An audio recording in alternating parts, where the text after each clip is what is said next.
اس میں انشاءاللہ سورہ بقرہ کی آیت نمبر 43 سے لے کر 46 تک کی آپ تلاوت، ترجمہ اور تفسیر صراط الجنان سنیں گے۔ بسم اللہ الرحمن الرحیم۔ ترجمہ: اللہ کے نام سے شروع جو نہایت مہربان رحمت والا ہے۔ وَأَقِيمُوا الصَّلَاةَ وَآتُوا الزَّكَاةَ وَارْكَعُوا مَعَ الرَّاكِعِينَ۔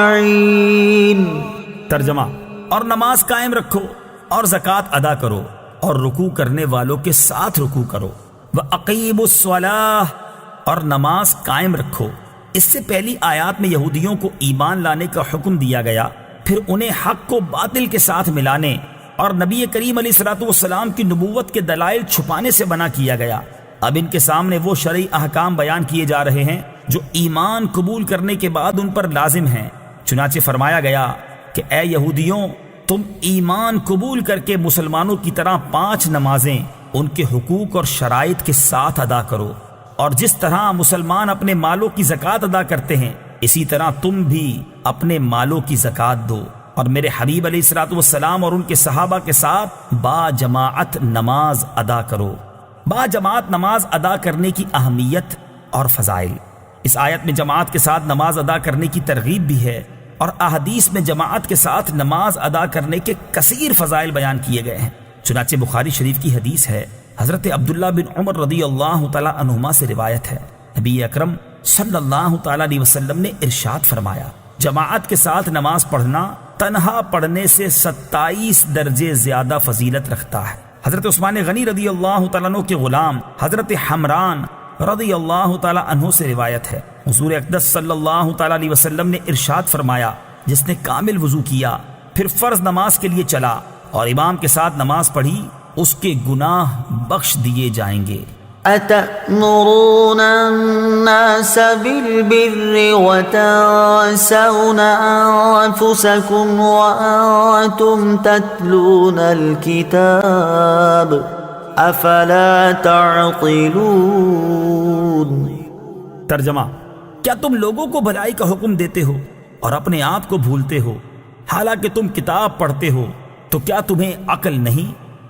أَتَأْمُرُونَ النَّاسَ بِالْبِرِّ، کیا تم لوگوں کو نیکی کا حکم دیتے ہو؟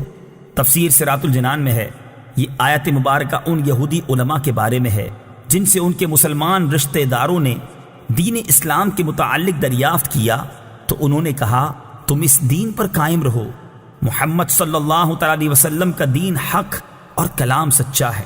یہ ان یہودیوں کے حق میں نازل ہوئی جنہوں نے مشرکین عرب کو حضور اقدس صلی اللہ تعالی علیہ وسلم کے مبعوث ہونے کی خبر دی تھی اور حضور پرنور صلی اللہ تعالی علیہ وسلم کی پیروی کرنے کی ہدایت کی تھی۔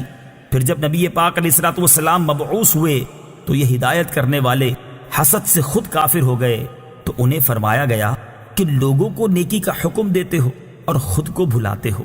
یاد رہے، اس آیت کا شان نزول خاص ہونے کے باوجود حکم عام ہے، اور ہر نیکی کا حکم دینے والے کے لیے اس میں تعزیانہ عبرت ہے۔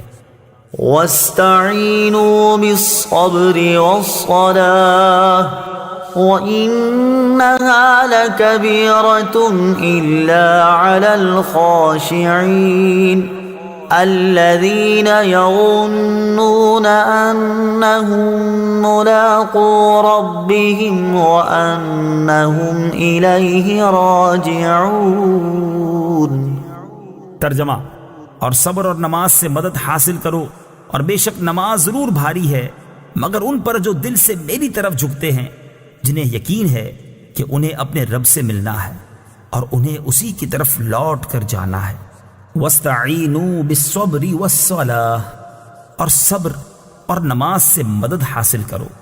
تفسیر صراط الجنان میں ہے، اس آیت کی ایک تفسیر یہ ہے کہ اس سے پہلی آیت میں بنی اسرائیل کو سید المرسلین صلی اللہ تعالی علیہ وسلم پر ایمان لانے، ان کی شریعت پر عمل کرنے، سرداری ترک کرنے اور منصب و مال کی محبت دل سے نکال دینے کا حکم دیا گیا، اور اس آیت میں ان سے فرمایا جا رہا ہے کہ اے بنی اسرائیل، اپنے نفس کو لذتوں سے روکنے کے لیے صبر سے مدد چاہو، اور اگر صبر کے ساتھ ساتھ نماز سے بھی مدد حاصل کرو تو سرداری اور منصب و مال کی محبت دل سے نکالنا تمہارے لیے آسان ہو جائے گا۔